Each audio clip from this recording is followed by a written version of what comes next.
What happens when we keep the leftover food on the table for the entire night? When we see the container in the morning, we find that it is shared by some new members. Yes, along with the food, we even find fungus growing in the container. So what do we do in such cases? Needless to say, we throw it away. This is because if we consume the food shared by fungus, then we may encounter a variety of health issues. This happens because the food has now turned into a poison for us. Wait a second, how can the delicious food of the previous night turn poisonous this morning?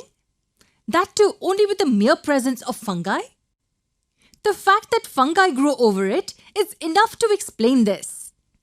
Yes, when microbes of any type take over our food, they release certain substances in it. And these substances are quite toxic for us.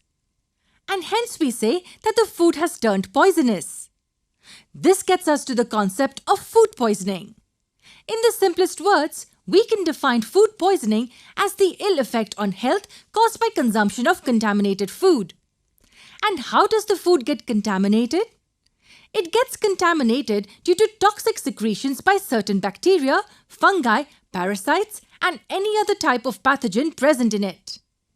Consumption of such contaminated food leads to various types of severe infections in our digestive system.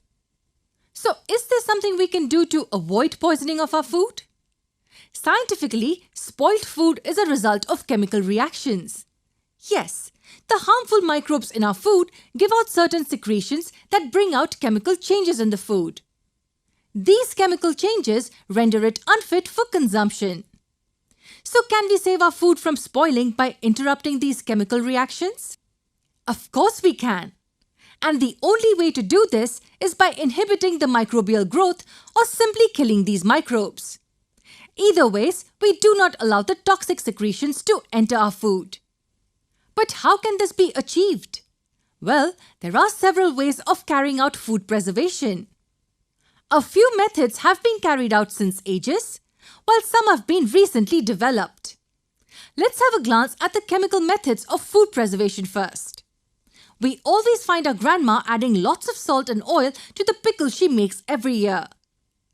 And the pickle, if you notice, tastes the same throughout the year. Have you ever wondered how this happens? Well, this is an ancient method of food preservation that we use. Adding commodities like salt, oil, and even vinegar arrest the growth of microbes in the food. Even if microbes attack our food, they get killed. Among all, salt is the most commonly and widely used. Not only pickles, but salt is also used for preservation of meat and fishes. Yes, salting of meat and fish, followed by drying them in the sun, can preserve them for many months together. Do you know any such commodity that we use daily which acts as a preservative? You must have observed that jams and jellies are added with wholesome amount of sugar. Yes, it is because sugar is also used as a preservative. Apart from making the jams and jellies sweet, sugar also inhibits microbial growth in it. Well, these were the commonly used commodities which were employed to preserve food in our homes or even on a small scale. But what about the food items manufactured or processed on a large scale? Some food items cannot be added with large amount of oil or salt. In such cases, a few chemicals come to our rescue. Yes.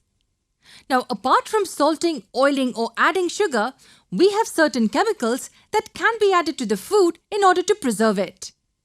The most commonly used chemicals include sodium benzoate and sodium metabisulfite. These chemicals prevent the growth of microbes in our food. And what kinds of food items can be saved by these chemicals? We can add them to squashes, fruit juices, and even certain fruit jams. Now, these were the methods where the food items were added with some preservatives. But what about those consumables which cannot be added with any such preservatives? Wait a second. We can add preservatives to almost all food items. Then which consumables are we referring to? Well, have you ever thought of adding salt or oil to milk for preservation? How will you add sugar or vinegar to fruits and vegetables? These consumables cannot be preserved with any chemical treatment. For them, we need well-designed physical methods for preservation. To know these methods, you will have to watch our next video.